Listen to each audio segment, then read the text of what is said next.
اس لڑکی کے اغوا کے بعد اس کا گھر میں رویہ اور زیادہ خراب ہو گیا تھا۔ اس نے میری ماں کو پیٹا، مجھے پیٹا۔ میں سمجھ گئی کہ اس نے لڑکی کو کہیں رکھا ہوا ہے اور اس کے ساتھ ہر شام عیش کرتا ہے۔ میں اپنی ماں کی بےعزتی، اپنی بےعزتی اور اپنی سہیلی کی بےعزتی کا انتقام لینے پر اتر آئی۔ میں نے کبھی سوچا بھی نہیں تھا کہ اس کے ساتھ گھر سے بھاگ جاؤں گی اور مذہب بھی تبدیل کر دوں گی۔ میں نے بدلہ لینے کا یہی طریقہ اختیار کیا کہ اپنے آپ کو اس آدمی کے حوالے کرنے کا فیصلہ کر لیا۔ میں انگریزوں کے دور اقتدار میں محکمہ پولیس کا ایک انسپکٹر۔ پیش خدمت ہے جاسوسی اور سراغ رسانی کی ایک نئی کہانی جس کا نام ہے بھگوان کے بعد تم ہو۔ نقب زنی کی ایک واردات جسے کانگریسی لیڈروں نے سیاسی مسئلہ بنا دیا۔ ہندو لڑکی نے اپنے کانگریسی باپ کو ایک مسلمان لڑکی کی خاطر عدالت میں بے نقاب کر دیا۔ کہانی میں جانے سے پہلے آپ سے ایک ہی درخواست ہے کہ اگر آپ اس چینل پر نئے ہیں تو اس چینل کو سبسکرائب کیجئے اور ساتھ ہی بیل آئیکن کو بھی پریس کیجئے تاکہ ہر نئی آنے والی ویڈیو کا نوٹیفیکیشن آپ کو بر وقت مل سکے۔ تو آئیے کہانی کی طرف چلتے ہیں۔ دونوں جوان تھے، جذبات نے ان کی عقل پر پردہ ڈال رکھا تھا۔ منشی کی آنکھوں میں خون چڑھا ہوا تھا۔ اگر بملا اس کے ساتھ بھاگنے کا پروگرام نہ بناتی تو منشی سیٹ کو قتل کرنے کا پروگرام بنا چکا تھا۔ بہرحال انہوں نے نتائج کی پرواہ نہ کی۔ ایک دو دن بعد پھر ملے اور فرار کا پروگرام طے ہو گیا۔ بملا شام کے بعد چوری چھپے گھر سے نکلی اور منشی کے گھر پہنچ گئی۔ اس نے چادر میں اپنا چہرہ چھپا رکھا تھا اور اسی چادر میں اس نے 3,500 روپیہ بھی چھپا رکھا تھا۔ یہ رقم وہ اس رقم میں سے نکال لائی تھی جو بعد میں نقب زنی میں گھر سے نکل گئی تھی۔ سیٹ کا روپیہ بینک میں جاتا تھا لیکن جنگ عظیم کی وجہ سے وہ بہت سی نقدی گھر میں بھی رکھتا تھا۔ جنگ کے دوران اکثر تاجروں نے بینک سے رقمیں نکلوائی تھی کیونکہ سب کو یہ ڈر تھا کہ جاپانی ہندوستان پر قبضہ کر لیں گے۔ ایک افواہ یہ بھی پھیل گئی تھی کہ انگریزوں کو پیسوں کی ضرورت ہے، اس لیے بینکوں میں لوگوں کا جو روپیہ جمع ہے اس پر انگریز قبضہ کر لیں گے۔ نوٹوں کو انہی بنڈلوں میں سے بملا نے کچھ نوٹ چرائے، زیادہ اس لیے نہ اٹھائے کہ گھر والوں کو شک نہ ہو۔ منشی منتظر تھا۔ آگرہ جانے کا فیصلہ اس لیے کیا گیا کہ منشی کا اسکول کے زمانے کا ایک ہم جماعت اور دوست آگرہ میں ملازم تھا۔ اس کی دوستانہ خط و کتابت بھی تھی۔ منشی نے بملا کو دیکھتے ہی گھر کو تالے لگائے۔ ریل گاڑی کا کوئی وقت نہیں تھا، زیادہ انتظار مناسب نہیں تھا، پکڑے جانے کا خطرہ تھا۔ منشی نے سامان باندھ رکھا تھا، بملا کو ساتھ لے کر بس اڈے پر پہنچا اور بس سے شہر سے نکل گئے۔ 50 میل دور ایک جنکشن ریلوے اسٹیشن پر اترے جہاں سے نصف گھنٹہ بعد انہیں آگرہ کی ریل گاڑی مل گئی۔ اس گاڑی نے انہیں آگرہ پہنچا دیا۔ وہ دوست کے پتے پر اس کے گھر پہنچ گئے۔ دوست نے انہیں پناہ دی۔ اس کا یہ دوست کچہری میں ملازم تھا۔ اس کے اثر و رسوخ سے منشی کو ایک دکان مل گئی جس میں اس نے تقریباً 3,000 کا مال رکھ لیا۔ پھر بملا ایک مولوی کے سامنے مسلمان ہو کر شکیلہ بن گئی اور اسی مولوی نے چند افراد کو مسجد میں بلا کر منشی اور شکیلہ کا نکاح پڑھا دیا۔ کسی کے مشورے پر مجسٹریٹ سے شکیلہ کے بیان قلم بند کرا لیے گئے کہ وہ بالغ ہے، اپنی مرضی سے اس آدمی کے ساتھ آئی ہے اور آزادانہ مرضی سے اسلام قبول کر کے اس کے ساتھ شادی کی ہے۔ منشی اپنی بہن کو نہیں بھول سکتا تھا، بعض اوقات وہ رو بھی پڑتا تھا۔ اس مختصر سے عرصے میں وہ 2 بار اپنے شہر میں گیا اور رات کے وقت اپنے گھر جا کر دیکھا۔ وہاں بدستور تالا لگا ہوا تھا۔ اس کے اندر انتقام کی آگ بھڑکتی رہی۔ ایک روز اس نے شکیلہ سے بات کی کہ وہ انتقام لینا چاہتا ہے۔ کئی طریقے زیر غور آئے۔ آخر شکیلہ کی یہ تجویز طے پائی کہ سیٹ کا مال دولت اڑایا جائے۔ منشی سیٹ کے گھر کے سارے کمروں سے اچھی طرح واقف تھا۔ ٹرنکوں کے متعلق اسے شکیلہ نے بتایا کہ کس ٹرنک میں کیا ہے اور مطلوبہ ٹرنک کہاں کہاں رکھے ہیں۔ اس تجویز کے تحت منشی اپنے شہر میں گیا اور اپنے جرائم پیشہ دوستوں کے ہاں پناہ لی۔ اس نے 2 آدمی اپنے ساتھ تیار کر لیے جن میں ایک وہ تھا جن کا کندھا زخمی ہو گیا تھا، وہ میری حوالات میں بند تھا، وہ نقب زنی کے فن سے واقف تھا۔ اس نے شہر سے 6 میل دور ایک ماہر نقب زن بلا لیا۔ واردات کے وقت منشی اس کے ساتھ تھا۔ نقب لگائی گئی۔ منشی ان کے ساتھ اندر گیا اور وہی 2 ٹرنک اور ایک اٹیچی کیس اٹھوایا جن کی نشاندہی شکیلہ نے کی تھی۔ وقت رات کے 2:30 بجے تھا۔ پہلا آدمی جو اندر گیا وہ یہ زخمی تھا۔ اینٹ کے کونے نے اس کا کندھا چیر دیا۔ وہ پیچھے ہٹا اور سلاخ مار کر کونا توڑ دیا۔ یہی وہ کونا تھا جو میں نے موقع واردات سے اٹھایا اور ملزم کو پکڑا تھا۔ ٹرنک اور اٹیچی کیس باہر لا کر انہوں نے نقدی، زیورات اور ریشمی کپڑے اٹیچی کیس میں ڈلوائے۔ زیورات کے ڈبے پھینک دیے گئے۔ دونوں ملزموں نے اپنا اپنا حصہ وصول کیا اور منشی اٹیچی کیس اٹھائے ریلوے اسٹیشن پہنچا۔ ریل گاڑی خاصی دیر بعد پہنچی اور وہ آگرہ روانہ ہو گیا۔ شکیلہ اسے دیکھ کر بہت خوش ہوئی۔ دوسرے دن منشی نے بہت سامان خرید کر دکان میں بھر لیا۔ انہیں ذرا بر شک نہ تھا کہ وہ پکڑے جائیں گے۔ منشی نے اپنے دونوں خطوں کا ذکر بھی کیا اور بتایا کہ پہلا خط پوسٹ کرنے کے چند دن بعد وہ رات کے وقت اپنے شہر گیا اور گھر جا کر دیکھا تھا کہ ان کی بہن گھر آئی ہے یا نہیں۔ پھر اس نے دوسرا خط لکھا اور اس کے بعد یہ واردات کی۔ اس نے کہا، اس کے بعد میرا پروگرام یہ تھا کہ سیٹ کے گھر کو آگ لگاؤں گا اور اس کے بعد سیٹ کو قتل کرنے کا پروگرام تھا۔ یہ ظاہر ہے کہ میں نقب زنی کے مجرموں کو بخش نہیں سکتا تھا، لیکن میں صرف تانے دار نہیں، مسلمان بھی تھا، جسے ہندوؤں نے صرف اس لیے للکارا تھا کہ وہ مسلمان ہے۔ مجھے ایک ہندو لیڈر نے یہ بھی کہا تھا کہ ہمیں مسلمان داروغہ نہیں چاہیے۔ ہندوؤں نے اسلام مرد آباد کا نعرہ بھی لگایا تھا۔ ہندو سیٹوں نے ایک معصوم لڑکی کو پورا ایک مہینہ عیاشی کا ذریعہ بنائی رکھا۔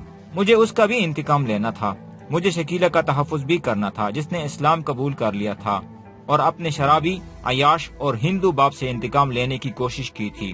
میں نے سوچا کہ ایک ہندو لڑکی ایک مسلمان لڑکی کی بے عزتی کا انتقام اپنے باپ سے لے سکتی ہے تو میں مسلمان ہوں اور مرد ہوں، جہنم میں جائے میری تانے داری۔ میں نے منشی کو لمبا چوڑا سبق پڑھایا، شکیلہ کو بھی بہت سے باتیں سمجھائی اور انہیں کہا کہ میں انہیں سزا سے بچا لوں گا۔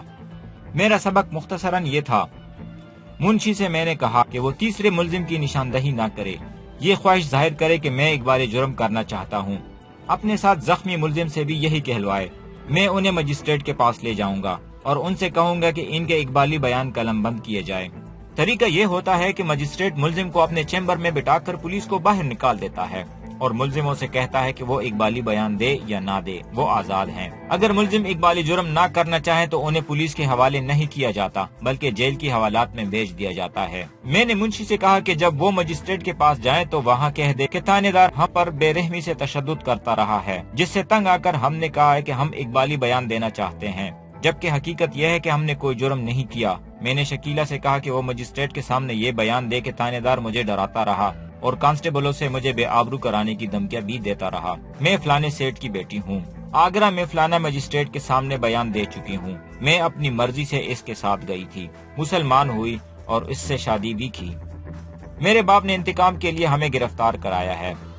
میں نے انہیں 7 روز کے ریمانڈ پر حوالات میں رکھا، پھر مجسٹریٹ کے پاس اقبالی بیان کے لیے لے گیا۔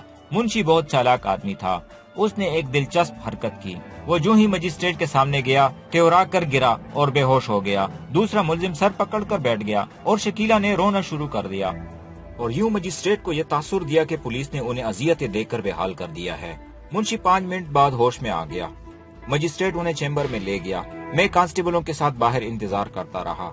آدھے ہی گھنٹے بعد مجسٹریٹ نے باہر آ کر مجھے اطلاع دی، ملزموں کو میں جوڈیشل لاک اپ میں بھیج رہا ہوں، اقبالی بیان نہیں ہو رہا۔ مجھے یہی توقع تھی، یہ قانونی طریقہ تھا۔ تینوں جیل میں چلے گئے۔ جیل خانے کی معرفت انہوں نے وکیل کیا، اس نے تینوں کی ضمانت کی درخواستیں دی۔ میں نے مخالفت نہ کی، تینوں ضمانت پر رہا ہو گئے۔ میں نے شہادت اس طرح تیار کی جس سے یہ بھی ظاہر نہ ہو کہ میں ملزموں کی مدد کر رہا ہوں یا اناڑی ہوں یا رشوت لی ہے۔ میں نے ایسی خامیاں چھوڑ دی جو شک پیدا کرنے کے لیے کافی تھی۔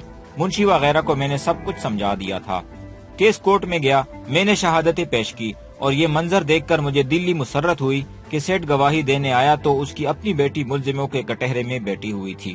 بیٹی کی طرف سے وکیل نے سیٹ پر جرح شروع کی تو وہ اس قدر توہین آمیز اور شرمناک تھی کہ ایک موقع پر سیٹ نے چلا کر مجسٹریٹ سے کہا، میں بے عزتی برداشت نہیں کر سکتا، ایسے کسی سوال کا جواب نہیں دوں گا، لیکن اسے جواب دینے پڑے۔ سیٹ کی پوزیشن کو میں نے اس طرح کمزور کر دیا کہ رات رات بیٹھ کر مسلمان لڑکی کے اغوا، حفظ بیجا اور آبرو ریزی کا مقدمہ اس کے خلاف قائم کیا اور گواہ اکٹھے کر لیے، جن میں زیادہ تر گواہ میرے پڑھائے ہوئے تھے۔ سیٹ کے نوکر کو بھی میں نے گرفتار کر لیا۔ لڑکی کے پڑوس کے 3 مسلمان یہ ثابت کرنے کے لیے تیار کر لیے کہ انہوں نے نوکر کو دیکھا تھا کہ لڑکی کے گھر گیا اور اسے ساتھ لے گیا۔ 2 گواہ لڑکی کو اس مکان میں داخل کرنے کے ثبوت کے لیے تیار کیے اور اس طرح بہت سی شہادت اکٹھی کر لی۔ میرے سٹاف کے مسلمان افراد نے ہندو ASI کو پتہ نہ چلنے دیا اور جھوٹے گواہ لانے میں میری مدد کی۔ ڈاکٹر کی رپورٹ ثابت کر رہی تھی کہ لڑکی جب اس کے پاس لے جائی گئی تو تھوڑی دیر پہلے اس کی ابرو ریزی ہوئی تھی اور ابرو ریزی اس سیٹ نے کی تھی۔ غرض میرا مقدمہ بہت ہی مضبوط تھا۔ اس کے ساتھ ہی SP کے حکم کے مطابق میں نے پہلے ہندو تانے دار کے خلاف بھی شہادتیں اکٹھی کر لی۔ اس نے منشی کی یہ رپورٹ رجسٹر نہیں کی تھی کہ اس کی بہن لاپتہ ہو گئی ہے۔ منشی کے صفائی کے وکیل نے منشی کی بہن کے اغوا وغیرہ کو سیٹ کے خلاف نہایت قابلیت سے استعمال کیا۔ شکیلہ نے جب آخر میں بیان دیا تو میں بھی کام کیا۔ بیٹی نے باپ کو ایسے بے دردی سے ننگا کیا کہ مجسٹریٹ نے بھی منہ میں قلم ڈال دیا۔ اس نے یہ بھی کہا، میرا باپ میری ماں کے ساتھ بہت برا سلوک کرتا تھا، اسے خرچ کے لیے کوئی پیسے نہیں دیتا تھا۔ میں اس کی بیٹی ہوں، اپنے گھر سے پوری طرح واقف ہوں۔ میرا باپ گھر میں کوئی رقم نہیں رکھتا تھا، ہمارے گھر میں اتنی رقم کبھی آئی نہیں تھی جتنی یہ بتاتا ہے کہ چوری ہوئی ہے۔ اسے میری ماں کی بجائے گھر کے نوکر پر بھروسہ تھا، وہ اسے گھر کا خرچ دیا کرتا تھا۔ یہی وہ نوکر ہے جس نے میرے خاوند کی بہن کو دھوکے سے اغوا کر کے اس کے حوالے کی تھی۔ مجھے اپنے خاوند سے محبت ہے یا نہیں؟ میں اپنے گھر سے اپنے باپ کی کرتوت اور ظلم و تشدد سے بھاگی تھی۔ مجسٹریٹ نے عدالتی جرح کے دوران شکیلہ پر سوال کیا، کیا شادی سے پہلے ملزم کے ساتھ تمہارے ناجائز تعلقات تھے؟ شکیلہ نے دلیری سے جواب دیا، جی ہاں، باپ نے ایک بار ہمیں موقع پر پکڑ لیا تھا۔ اس کا انتقام لینے کے لیے اس نے میرے خاوند کی بہن کو اغوا کرایا اور اب انسپیکٹر صاحب کو رشوت دے کر ہم دونوں کو آگرہ سے گرفتار کروا لیا۔ صفائی کے وکیل نے مجسٹریٹ کے اس سوال اور شکیلہ کے جواب کو نہایت چابکدستی سے آخری جرح میں استعمال کیا۔ بہرحال عدالت کے اندر جو کچھ ہوا وہ اس قدر دلچسپ اور سنسنی خیز تھا کہ میں اس پر پوری کتاب لکھ سکتا ہوں۔ مجسٹریٹ اتنا چکرایا کہ اس نے کیس سیشن جج کے سپرد کر دیا۔ وہاں پھر وہی ہنگامے ہوئے اور آخر سیشن جج نے تینوں ملزموں منشی، شکیلہ اور زخمی ملزم کو صاف بری کر دیا۔ فیصلے میں جج نے میرے خلاف بھی ہلکے سے ریمارکس لکھے۔ اس کے ساتھ ساتھ دونوں سیٹوں کے خلاف منشی کی بہن کا کیس چل رہا تھا۔ اس کیس کی کامیابی کے لیے میں نے بڑی دماغ سوزی کی تھی۔ یہ کیس بھی سیشن کورٹ میں گیا۔ 3 ماہ بعد شکیلہ کے باپ کو 3 دفعات میں سزائیں سنائی گئی، اغوا 3 سال، ابرو ریزی 5 سال، حبس بیجا 3 سال۔ اور مزے کی بات یہ ہوئی کہ جج نے لکھا کہ یہ سزا ایک دوسرے کے بعد شروع ہوں گی۔ عموماً ایسی سزائیں اکٹھی شروع ہو جاتی ہے، لیکن سیٹ 11 سال کے لیے اندر چلا گیا، دوسرا سیٹ 2 سال کے لیے اندر ہوا۔ پہرے دار اور نوکر کو 2 سال سزائے قید دی گئی۔ انہوں نے اپیل کی جو ہائی کورٹ نے مسترد کر دی۔ پہلے ہندو انسپیکٹر کے خلاف محکمانہ کارروائی ہوئی، میں نے اسے پوری طرح کامیاب کیا۔ اس ہندو کو ایس پی کی کوشش سے نوکری سے برطرف کر دیا گیا۔ منشی اور شکیلہ آگرہ چلے گئے اور اپنی بہن کو بھی ساتھ لے گئے۔ تو یہ تھا آج کا ایپیسوڈ، امید ہے آپ کو پسند آیا ہوگا۔ کمنٹس میں اپنی رائے کا اظہار ضرور کیجیے۔ اس کے ساتھ ساتھ اس چینل کو سبسکرائب کیجیے اور بیل آئیکن کو بھی پریس کیجیے تاکہ ہمارا ساتھ برقرار رہ سکے۔ شکریہ، ملتے ہیں ایک نئی کہانی کے ساتھ، تب تک کے لیے خدا حافظ۔